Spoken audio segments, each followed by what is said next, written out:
자, 품사 이제 나머지 부분들 정리해 보도록 하겠습니다. 오늘은 이제 수식원 중에서 이제 부사에 대해서 언급하고 가도록 합시다. 부사. 자, 전 시간에도 말했지만 원래 수식원에는 관형사랑 부사가 있지요. 이거. 근데 전 시간에 관형사를 설명했으니까 이제 남아있는 게 부사가 되겠죠. 아이들이 부사를 대부분 구분을 잘 못하는데 핵심은 전에도 얘기했지만 바로 부사는 뒤에 용언을 수식한다 라는 걸 생각을 해야 돼요. 즉 앞에 있는 부사가 뒤에 있는 용언을 수식한다 라는 얘기인데 예심을 들어보면 굉장히 편하죠. 빨리 달린다 이런 예시를 들면 되겠죠. 여기 들어가는 애가 바로 동사니까 용언이죠.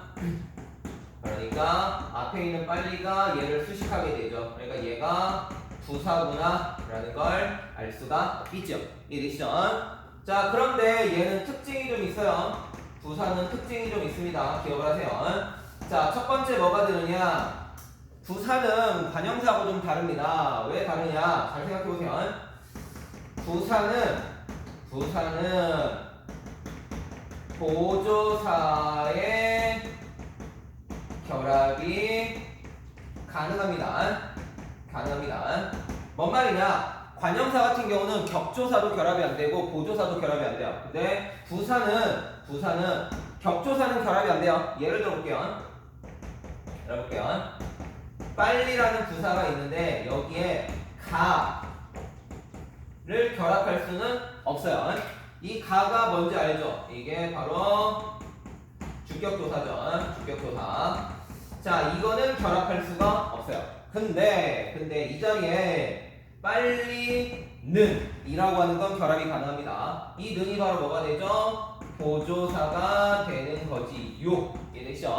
그래서 부사는 격조사는 결합이 안 되지만 보조사는 결합이 된다 라는 걸 생각하셔야 돼요. 자, 그리고 다시 한번 생각해 보세요. 그러면 예시로 한번 특이한 걸 들어볼게요. 뭐냐? 빨리라고 해놓고 여기에 예를 들어서 르이 붙었다고 생각해 봅시다. 그러면 르는 일반적으로 와 같이 쓰이게 되면 얘가 명사고 그 다음에 플러스 르이 들어가니까 이때 들어가는 이 르는 목적격이다 라고 설명할 수가 있게 돼요. 목적격 조사다 라고 설명할 수가 있게 되는데 여기는 잘 보세요. 빨리라고 하는 거는 부사잖아요. 부사. 근데 우리가 앞에서 얘기할 때 부사는 보조사가 붙고 격조사는 못 붙는다고 했죠. 그러면 이때 들어가는 이 르를 빨리를 이렇게 하게 되면 결합이 된다면 얘는 격조사로 볼 수 있느냐? 아니요. 얘는 절대 목적격이 되지 않아요. 그럼 이때 들어가는 르는 뭐가 되느냐? 바로 이때는 보조사가 되는 겁니다. 즉 형태는 르처럼 가지고 있지만 얘는 목적격이 될 수가 없어요. 얘는 보조사가 되는 거예요. 이해되시죠? 요거 먼저 기억해 주세요. 그 다음에 두 번째 수식이라고 하는 걸 가지고 오면 당연히 첫 번째로 부사가 있으면 얘는 뒤에 나오는 용언을 수식하게 돼요.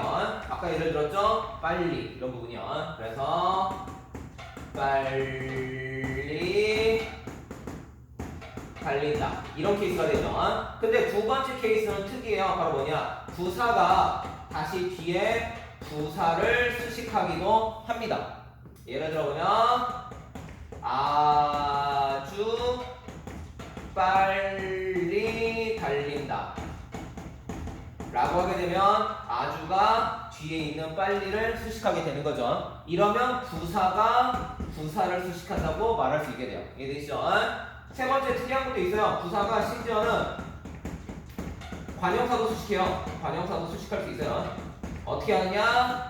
아주 세 책이다 라고 얘기하면 이때 들어가는 아주가 뒤에 있는 뭐를 수식하게 돼요? 새를 수식할 수가 있게 되죠. 이 새가 관형사가 되니까요. 이해되시죠? 그래서 부사는 용어도 수식하는 건 당연한 기본값인데 이 부사를 수식하는 경우도 있고 관형사를 수식하는 경우도 있고 뭐 이렇습니다. 그래서 수식하는 범위가 좀 다양합니다. 이해되시죠? 그 다음에 굳이 또 얘기하다 보면 하면 세 번째 부사하고 부사어의 변별은 필요합니다. 부사하고 부사의 변별은 앞에서 있었던 관형사랑 관형어의 변별하고 비슷한 개념이면 이것도 똑같이 한번 구분을 하셔야 돼요. 예를 들어서 뭐 아주 멋지다 라고 하게 되면 이때 들어가는 아주는 뒤에를 수식하니까 얘는 부사예요. 그런데 예쁘게 입는다 라고 하게 되면 이때 들어가는 예쁘게는 분석을 해보면 예쁘에 개가 결합하는 거죠. 이때 들어가는 예쁘의 품사는 당연히 형용사가 되는 거죠. 형용사. 그럼 이때 들어가는 개가 뭐가 되느냐?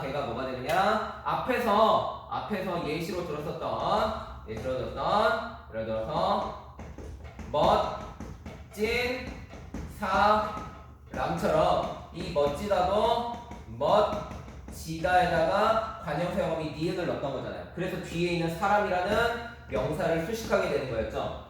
이때 들어가는 니은의 이름을 우리가 관형사형어미라고 했잖아요. 관형사형어미는 관형사가 아닌 걸 관형사처럼 쓰게 해주는 어미라고 얘기했죠. 마찬가지예요. 그럼 이때 들어가는 걔는 뒤에를 이렇게 수식하니까 분명히 얘는 부사처럼 쓰고 있는 거예요. 그러니까 얘의 이름은 부사가 아닌 형용사를 부사처럼 쓰게 해주는 애죠. 그래서 얘를 뭐라 부른다? 부사형 어미가 된다 라고 설명할 수 있어야 돼요. 이해되시죠? 그래서 부사형 어미다 라고 하게 되면 예를 들어서 이렇게 했을 때 품사가 뭐니? 라고 물어보게 되면 그때는 품사는 형용사요 라고 얘기할 수 있어야 되고 형용사. 그 다음에 문장의 성분은 뭐니? 라고 물어보게 되면 그 성분은 바로 부사어예요 라고 얘기할 수 있어야 돼요. 이해되시죠? 물론 이제 이거 말고 다른 것들도 있어요. 뭐 부사의 종류들에서 접속부사도 있고 뭐 그렇습니다. 추가적으로 이제 하나를 얘기해주면 이런 문장이 있어요. 나는 아버지와 닮았다 라고 하는 거랑 A, 그 다음에 B에서 철수와 영희는 결혼했다 라고 하게 될 때 여기 들어가는 와의 이름이 달라요. 이것 정도 구분하세요.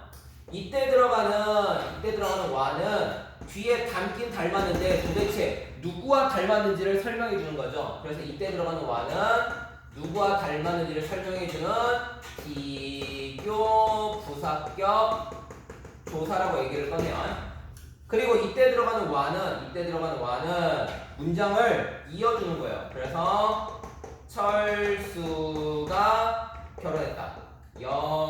영희가 결혼했다. 이렇게 들어가는 문장을 이어주는 문장이에요. 이어주는 조사예요. 그래서 이때 들어가는 조사를 뭐라고 그러냐? 두 개의 문장을 이어주는 조사니까 이런 걸 접속 조사라고 얘기를 꺼냅니다. 그러니까 이때 들어가는 와랑은 이름이 달라요. 물론 학교에서는 이때 들어가는 와랑 둘 다 부사격 조사로 봐요.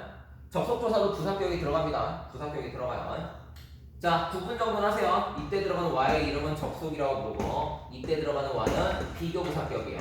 그러니까 어쨌든 둘 다 부사격이니까 이때는 똑같이 얘도 부사어가 되고 이때 들어가는 얘도 부사어가 되는 건 똑같아요. 이해되시죠? 단 이름이 다른 거예요.